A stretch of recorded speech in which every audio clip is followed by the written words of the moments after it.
Welcome to the Rebel Speaker. And I have such a treat for you today. This is our first ever guest expert interview, and we're going to talk all about money. And this show is for you if you've ever struggled with setting your fee, you got nervous about negotiating your fee, or you totally freaked out when somebody asked, how much do you charge to speak? Because that all has to do with your money mindset. And our guest expert is Jen Gresham. She runs a blog called Everyday Bright. And Jen is truly remarkable. She is a PhD in biochemistry. She spent years in the Air Force, and now she's an executive coach and business strategist. And one of her areas of specialty is money mindset. And when I first met Jen, what I loved most about you, Jen, was I could tell that you had a very healthy money mindset. Like, you light up when you talk about money. And that really attracted me to you and your message. And I thought people needed to hear from you. So welcome to the Rebel Speaker. Woo, thank you. Woo. So glad you're here. The first thing we should do is talk about what is a money mindset and why the heck is it so important to speakers? Yeah, I think the easiest way to describe a money mindset, it's basically your psychological connection with money, right? It's how you emotionally and psychologically relate to the topic of money. So that can take form in a number of different ways. It can just be how capable you think you are of earning money, how much you think you're worth, and how do you define that? How willing are you to ask for more or to understand where that ceiling is for your prices? It also shows up in a number of different stories, the stories we tell ourselves about money, how it comes to us, whether we deserve it. All of those things make up your money mindset. What I love that you just said, it's all of those, being willing to ask those questions, like finding your ceiling for how much money you can make and being willing to ask for more, because I think that freaks people out in a very big way. It does. And, one of the things that I realized, and by the way, I didn't always have a good money mindset. I mean, this has been a real road for me as well. So I'm fully understanding of where people are coming from. But most of us, when we start off, right, we're not so confident, it's scary. And so we start low because we think that's safe. If I can't deliver on what I'm doing, I haven't charged you that much, so it's all okay. The problem is that ends up anchoring where your value is. It's kind of like when you sell your home, right? The amount that you can charge when you sell it depends a lot on how much you bought it for. And then you have to justify any increase based on improvements and blah, blah, blah. So people get stuck in that same kind of cycle with their pricing, right? So while it may psychologically feel good to start low, people sometimes cap themselves, or you might even think of it as like cutting themselves off at the knees right from the get-go. So they never have any real understanding that not only could they go much higher, but those low prices could be hurting them.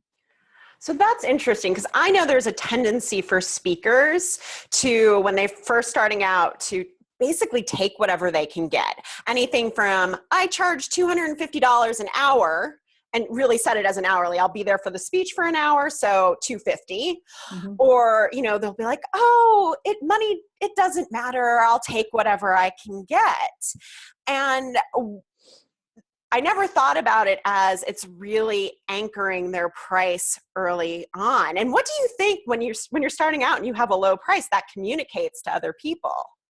Yeah, I mean, it depends on how you use it, right? And this price anchor is in your own head. It's not that other people are going to say, oh, hey, but you just charged Sally $200. Why are you charging me $1,000? It's not so much that, because most of that's not happening. It may actually happen more in the speaking world, because I imagine that event organizers sometimes talk. But even if they did, right, that's not so much the problem. It's what's in your head. It's what you think you can do that's the problem.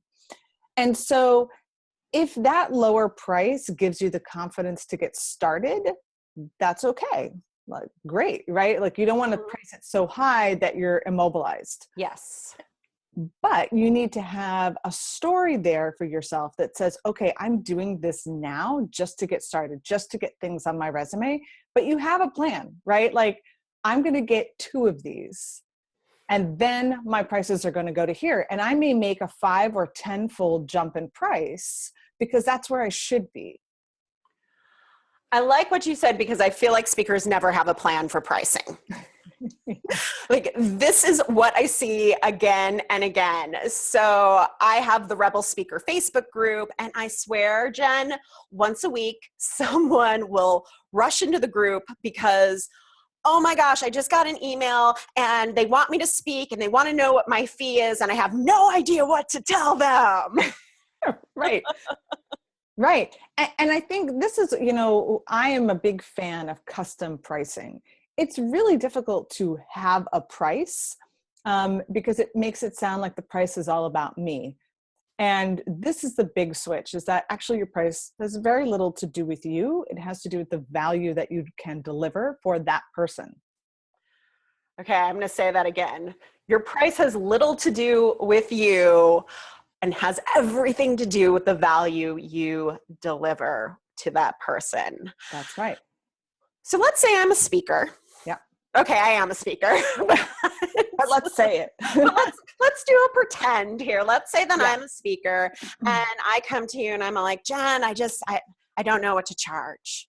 Like, what would be the first question you'd want to ask me? Mm-hmm. Where are you speaking? Like, oh, I'm speaking at this local nonprofit for people with diabetes. Oh, that's cool. How many people do you think are going to be there?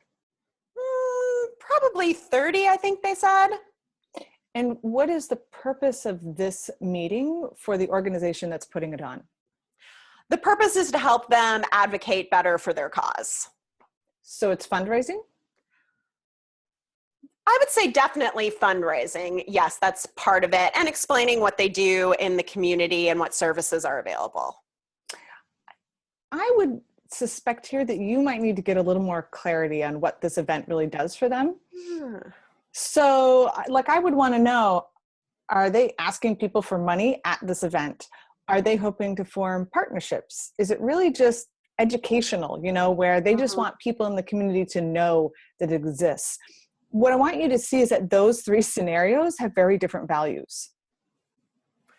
I like this because that was a totally made up scenario. Yeah. So if somebody's trying to do fundraising, the potential value that you can bring if you do it right and you understand how to do that, big, right? Let's suppose you could make them an extra $100,000.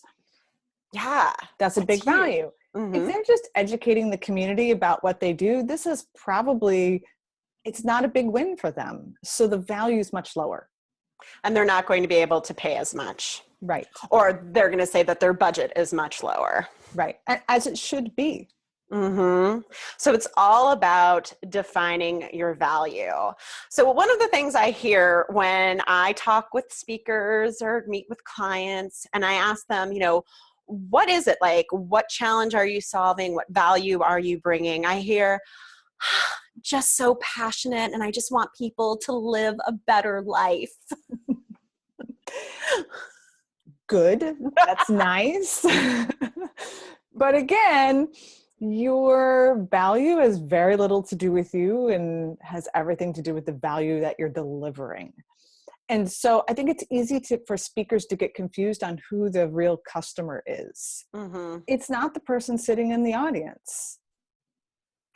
That is key. It isn't the person who's sitting in the audience. Who is it, Jen? It's the organizer. It's the person who's paying you. And so this is why you really need to understand, what do they want to get out of this event? What does it mean for them? How are you going to deliver that value? What are the expectations on their end for really making this a solid event? I would ask them, what was an example of somebody who killed it for them in previous, iterations of this event?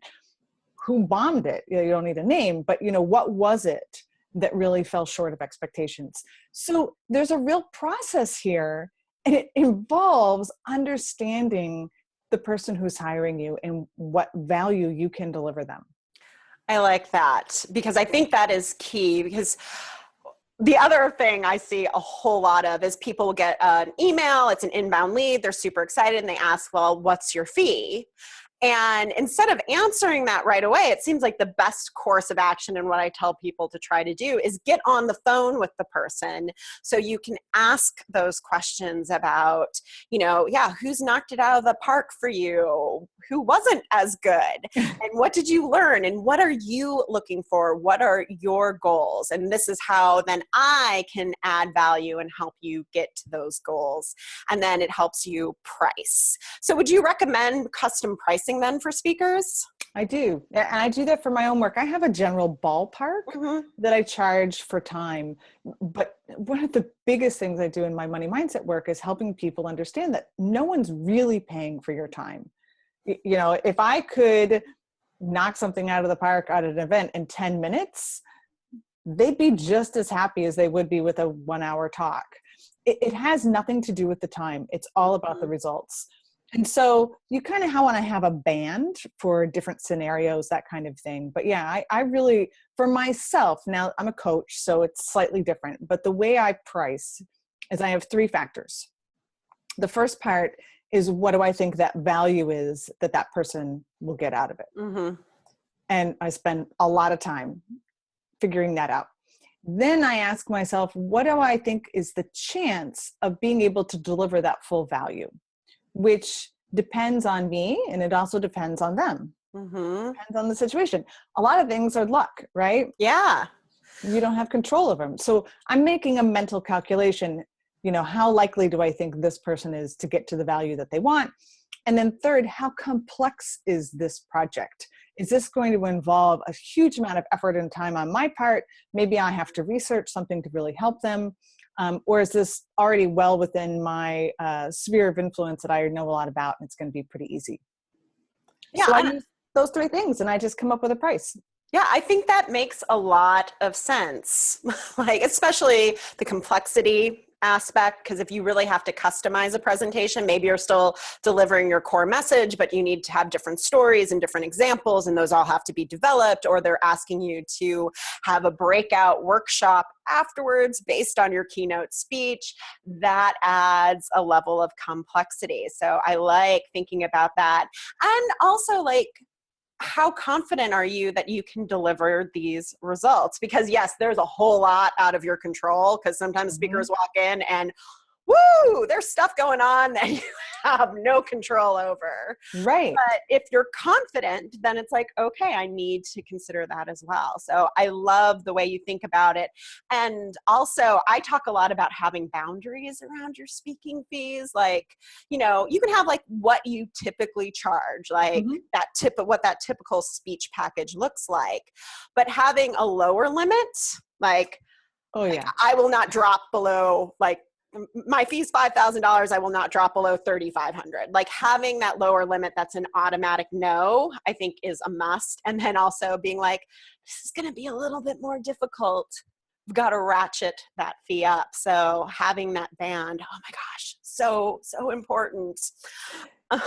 Yeah, and I think the other piece here that, again, this gets into the mindset of the person hiring you, is also thinking about not just what you're doing on the stage or in preparation for getting on the stage, but are you helping with marketing? Are you going to help people show up at this event? That's a big piece of value. So, I think this is where understanding their goals and saying, oh, I can help you with that. I mean, I'm here to speak, but I've got a list of 10,000 people, and, because this is local, I could potentially drive a lot of people here and get you more ticket sales. Would that be of interest? Excellent. So going back to the money mindset, the other freak out that I normally see is like, oh my God, I have to negotiate. What is the story that people are telling themselves when they are freaked out about the negotiation process? Yeah, what I find is that most people see negotiation as an adversarial process. And because they're conflict avoidant, this feels like a conflict, right? And the big reset here is that the best negotiation is win-win. if one person feels like they won and one person feels like they lost, that's a bad negotiation. So this is the key point, right? And so it's understanding that you're trying to get to a win-win situation. Now, at the same time, understanding how negotiation works, you're going to have to start higher than you actually want to end up. I know like that sounds obvious, but I have so many clients who just assume that they can ask for exactly what they want and the other person will just say, you know, you're right, and give it to them. And that is not how a negotiation works. So you need to start high. There's a wonderful book on negotiation, Roger Dawson. And he has several for different types of things, but it's the essence of it is start high. Ideally, you'd like them to put that first amount on the table. So this is where it gets a little tricky for speakers, because what often happens, right, is they'll say, what is your fee? So ideally what you want to say is, well, you know, we can get to that, but first I'd like to better understand what it is you'd like to get out of this arrangement. Okay, great. So you do all of that. And so at this point, you should be formulating an idea about what you think this is worth to them, right? Three things. And so then hopefully you can now say, you know, it would really help me to understand what is your budget for this event. And they're may or may not give you a number. Ideally, they're going to give you a number, right? And this is the hardest part. You have to go like you're shocked. Okay. Like, oh. And then you come back and you say, you know, I was really thinking somewhere here, and it's higher. And then you're going to, but you need to have the pieces, right? So all of that discussion that you're having with them about what it is that the value that you can bring. So now you could say, okay, so there's like, no way can we do that. And of course you justify it, right? You know, I'm thinking here and here's why, you know, because we talked about this. And then you could say, okay, well, you know what? Why don't I take this off the table? Would something like this work better for you? Decide, right? And now, but you need pieces that you can negotiate with. So here's the other piece, right, of negotiation that's so important, is that most people, especially speakers, are only negotiating on one thing. Right? I will go and speak for you and you will give me this much money. And that is the only thing to talk about. But if you can come up with a list of, let's say, 4 to 5 other things, like you said, maybe you're doing an event after the actual talk. Maybe you're doing some sort of follow-up with their people. Maybe you're doing marketing. Maybe, I don't know, right? They can buy your book and give it to everyone at the event. Like, yeah, exactly. Like all of those different levers that you can pull to negotiate. So the more levers you have, the better position you are to negotiate. Yes. And I also, one of the things I see a lot of, because I feel like speakers are absolutely desperate to speak. Like, oh my gosh, I don't want to lose this inquiry. Yeah. And that's a killer, because the one thing that will kill your negotiation is an inability to walk away. Yes. And knowing what your hard no is.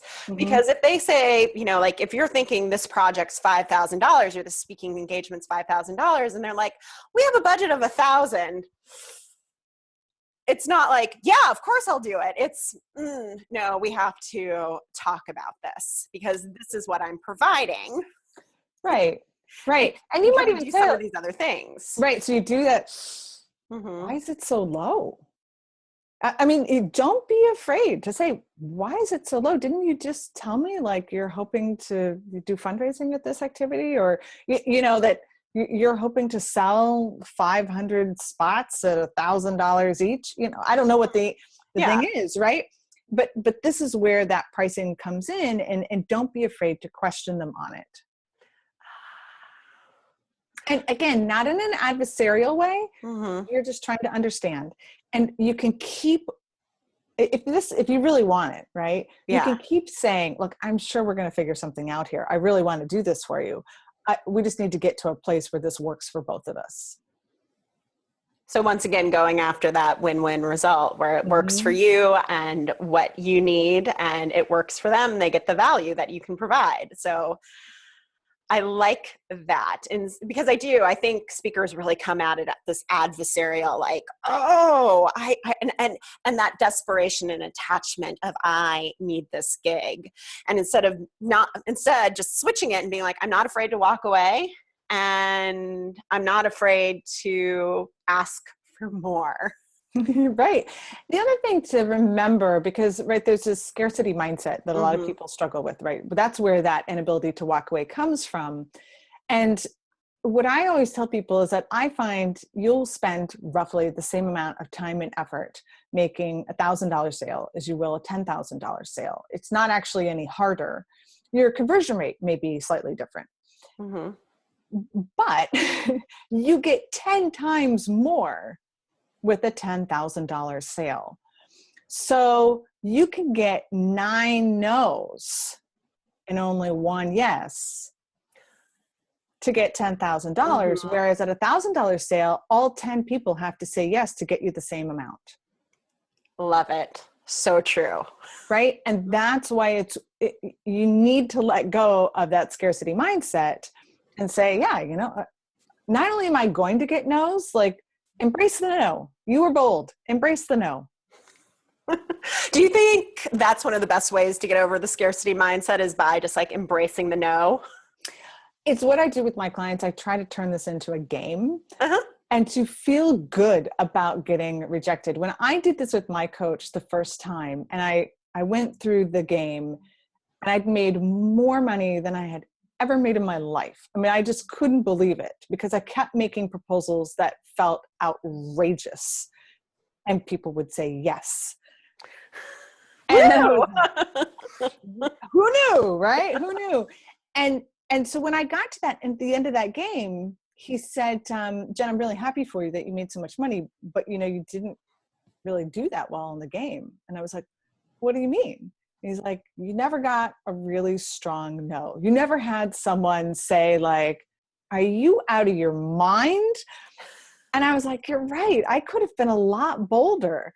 And so shifting that thinking again, and it takes time, right? You're not going to do that overnight, but shifting your thinking to like, yeah, how could I have gotten somebody to say, are you out of your mind? No, I'm not going to pay you that much.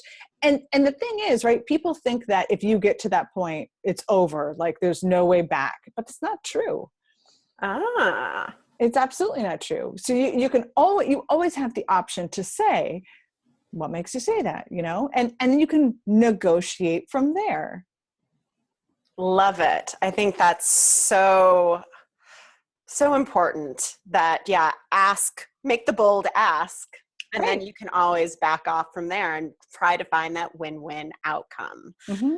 So Jen, this has been amazing to talk about the mindset issues, but also strategies for how to have that pricing conversation in a way that feels good and healthy, and how to negotiate.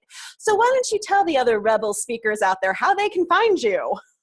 So easiest way is to go to my website, everydaybright.com, and you'll see a contact form there that'll shoot me an email. You can also look for me on Facebook, Jen Gresham, and I actually reply to everybody. It's kind of crazy. Woo! I love that. High touch. And I will also hook up in the show notes, because Jen has this great article about money on her blog. And she has this talk that she gives about, I think it was like 5 tips about money mindset. Mm-hmm. And it is so valuable to watch, because it really changes the way you start thinking about money. And as a speaker, that's what you need to do. And if you're a rebel, be bold and ask for more. So thank you, Jen. And this has been a fantastic conversation. I know people are going to really appreciate it. You're so welcome. It was really fun. All right.